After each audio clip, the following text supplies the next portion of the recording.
Assalamualaikum warahmatullahi wabarakatuh. Salam sejahtera buat kita semuanya. Yang saya hormati Bu Linda selaku dosen mata kuliah Arsitektur Enterprise, dan saya banggakan mahasiswa-mahasiswi Universitas Nusa Mandiri. Izinkan kami kelompok 3 yang terdiri dari Fauzia Indrawati, Dede Rianto, dan Tri Putra Maniworo. Dari kelompok 3 yang berjudul Perancangan Arsitektur Enterprise penggunaan TOGAP ADM dengan studi kasus Puskesmas Bekasi.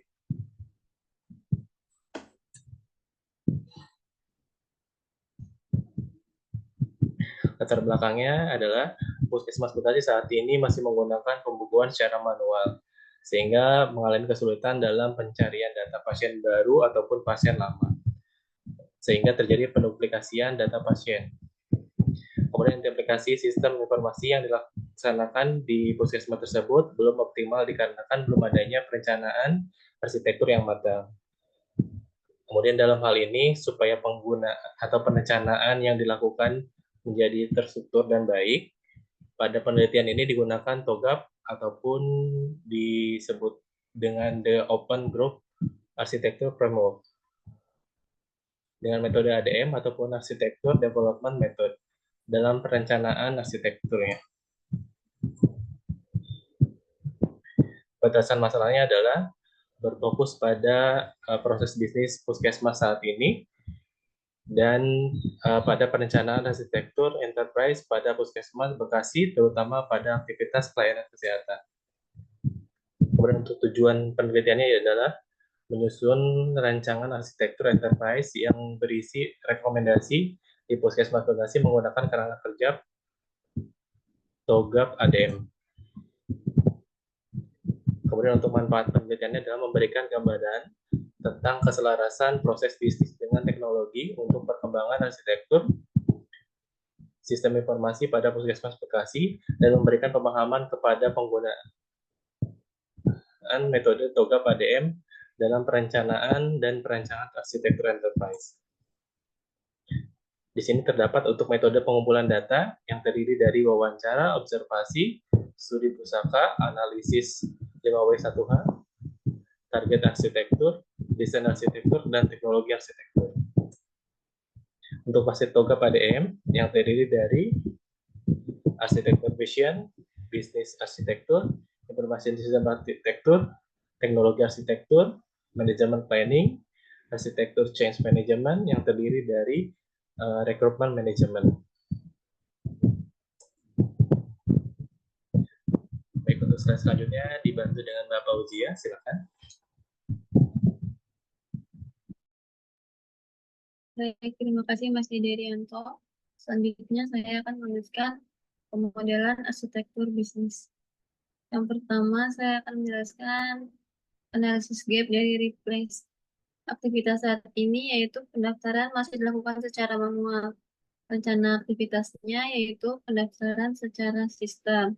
Selanjutnya ada analisis gap remove, yaitu aktivitas saat ini adalah petugas membuat form rekam medis dan identitas pasien pada setiap pasien yang datang. Yang terakhir ada analisis gap retain. Aktivitas saat ini yaitu dokter melakukan tindakan medis. Rencana aktivitasnya dokter tetap melakukan tindakan medis. Selanjutnya ada pemodelan arsitektur sistem. Pada bagian ini dilakukan pemodelan arsitektur sistem pendaftaran, pelayanan pasien, dan penerimaan obat yang dibagi menjadi 2 tahapan. Yaitu tahapan pertamanya adalah pemodelan arsitektur data, yang kedua pemodelan arsitektur aplikasi. Selanjutnya ada pemodelan arsitektur data. Dimulai dari pasien yang melakukan pendaftaran melalui sistem. Selanjutnya pengecekan data yang dilakukan oleh admin, apakah pasien tersebut merupakan pasien asuransi atau pasien umum atau pribadi. Selanjutnya ada pengecekan form rekam medis pasien oleh admin. Selanjutnya ada dokter yang melakukan input hasil rekam medis pasien pada sistem. Setelah melakukan input rekam medis, dokter akan melakukan input resep obat melalui sistem. Selanjutnya apoteker akan mencari obat berdasarkan daftar obat pasien. Setelah apoteker memberikan obat kepada pasien, pasien akan melakukan pembayaran melalui kasir. Selanjutnya, apabila obat tersebut tidak tersedia, maka pasien akan melakukan pembayaran hanya setelah melakukan pengobatan. Setelah dokter melakukan rekam medis dan resep obat, nanti pasien akan melakukan pembayaran melalui kasir. Selanjutnya akan dilanjutkan oleh Mas Putra. Silakan Mas Putra. Baik, izin melanjutkan. Terima kasih Mbak Fauzia.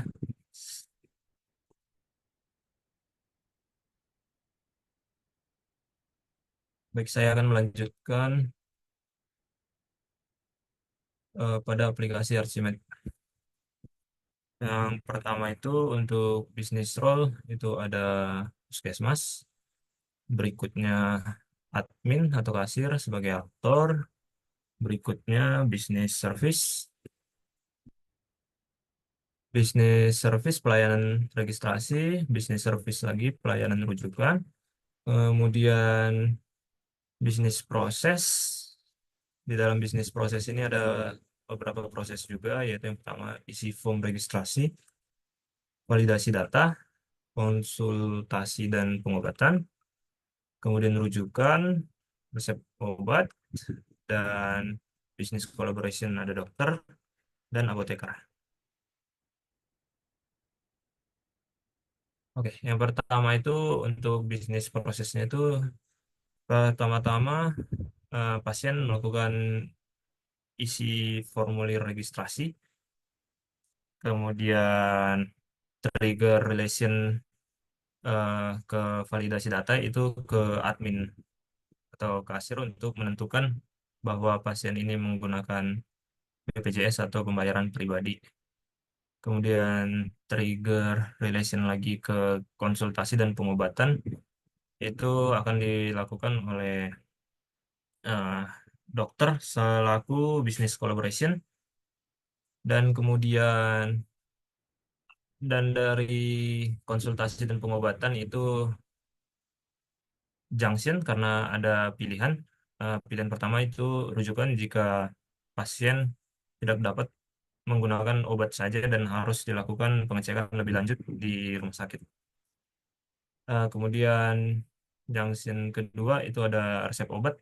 Ini jika pasiennya masih bisa tangani dengan obat dan dokter akan melakukan persiapan obat, dan kemudian setelah resep obat itu akan ke apoteker, dan apoteker ini juga melakukan flow relation ke puskesmas karena apoteknya ada berada di puskesmas, begitu juga dengan dokternya flow relation ke puskesmas.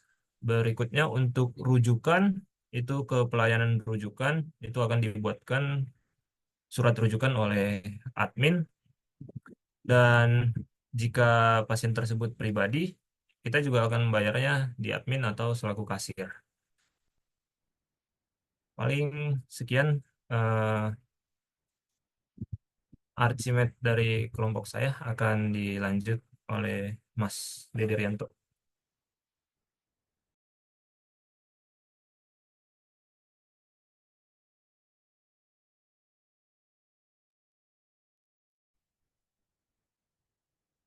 Baik, terima kasih. Untuk kesimpulannya, proses bisnis pelayanan kesehatan yang dilakukan pada Puskesmas Bekasi dapat diketahui serta aktivitas pengolahan datanya masih dilakukan secara manual. Kemudian sistem informasi dan teknologi yang ada dapat diidentifikasi serta dapat dipermodelkan dengan perancangan arsitektur sistem informasi puskesmas untuk dijadikan usulan dalam pengembangan di masa mendatang. Kemudian enterprise arsitektur pada Puskesmas Bekasi dapat dianalisis oleh TOGAP yang meliputi arsitektur bisnis, arsitektur aplikasi, maupun arsitektur teknologi.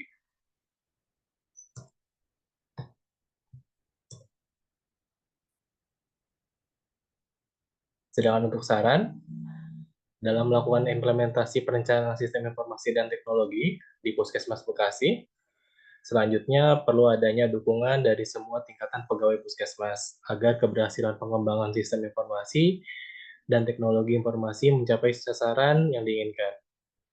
Kemudian cara yang kedua, sosialisasi pengembangan sistem informasi harus dilakukan kepada setiap divisi organisasi sehingga memberikan kontribusi yang sangat bermanfaat bagi proses pengembangan berikutnya.